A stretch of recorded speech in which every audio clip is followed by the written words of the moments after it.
this is not going to be like a what if or oh, they could have done this or they should have done this. The Arizona Cardinals did not have a chance to take Tetairoa McMillan. He was the 8th pick in the draft. The Cardinals had the 16th pick in the draft when they took Walter Nolan. So it wasn't like he was there and they passed on him.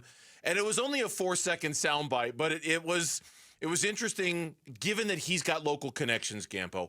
It was interesting to hear Jonathan Gannon speak on how much they liked him in the draft. I thought his tape was really good.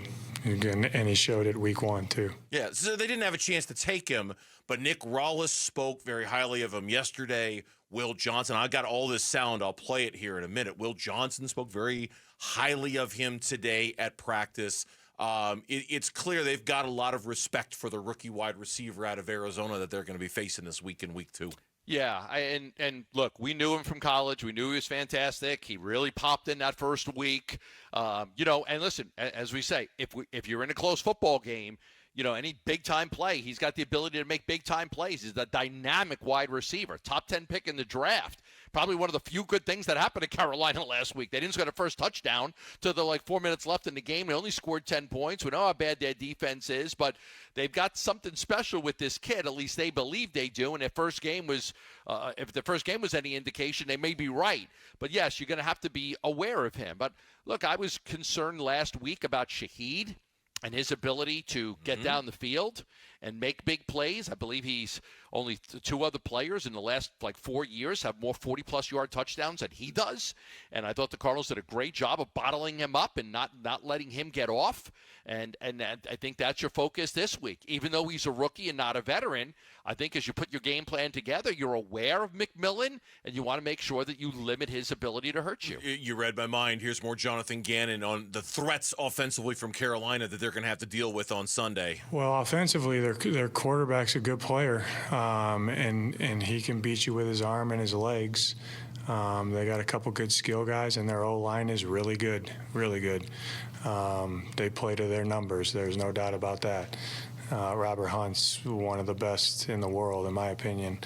Hubbard's a good back. He's tough to tackle. They drafted the kid from Arizona. We liked him a lot. He's a big guy, good route runner, contested catches, and it starts with the quarterback. He can dice you up, and if you don't rush him the right way, he makes you pay with his legs. He's got really good escape mobility. And can beat you with his arm and his legs, so that's a big-time challenge for us. But I'm wondering from your perspective now, and I know it's different with a veteran like Shaheed versus a rookie like McMillan, but does Will Johnson's week 1 make you feel better about the Cardinals' ability to handle that? Yes. Yeah? Yeah, because I thought he was great. Not just good, but I thought he was great. I mean, would have had the interception, but I thought his coverage was great. I thought his physicality, obviously the big hit on Chris Olave stood out like a sore thumb. On some of those plays down the field to Shaheed, he was right there with great coverage. So, yeah, I feel better. But not only him. I mean, I have to throw in Max Melton, too.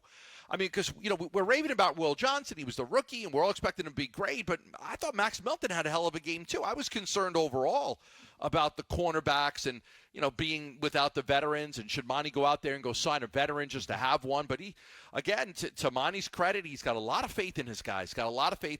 So, yeah, I feel better about their ability, whether it's Will or Max, to be able to stay with these guys. Now, with that being said, there's going to be some receivers this season that go off on the Cardinals, okay? It's just going to happen.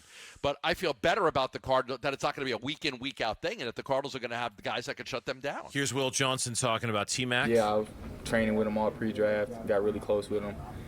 He's a big, smooth, fluid, explosive, great catch, great hands, everything. So it's going to be a great matchup for us. You know all his tricks, right?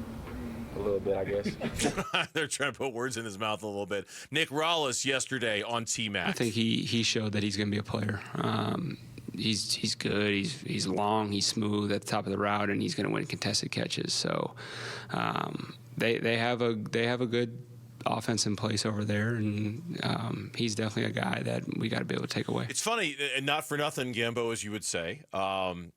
But there were 4 wide receivers that were taken in the first round of the draft. And I guess I just think about this because there was so much conversation about whether the Cardinals were going to take a wide receiver in this year's draft.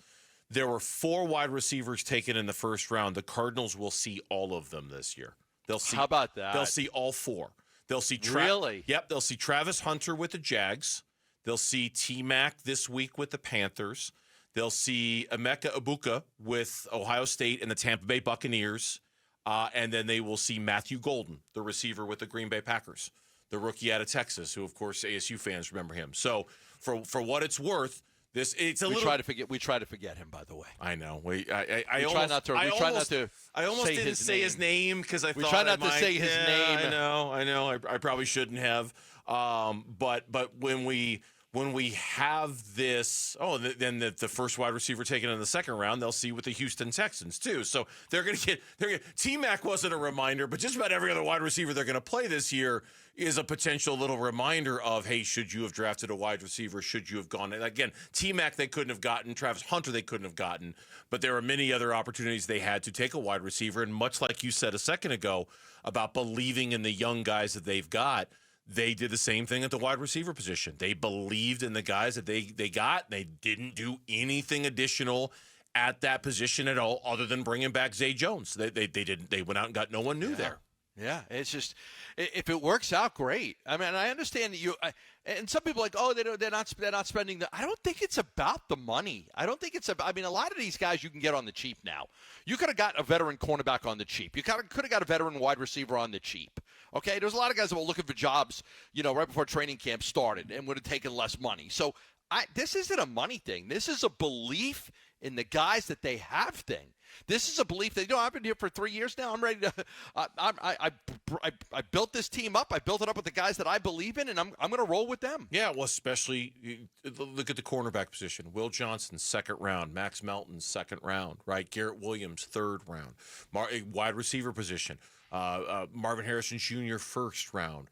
Michael Wilson, I believe, was a third rounder, right? Like, I mean, it's not it was good draft inventory you used to spend on these players. You have to put your trust in that.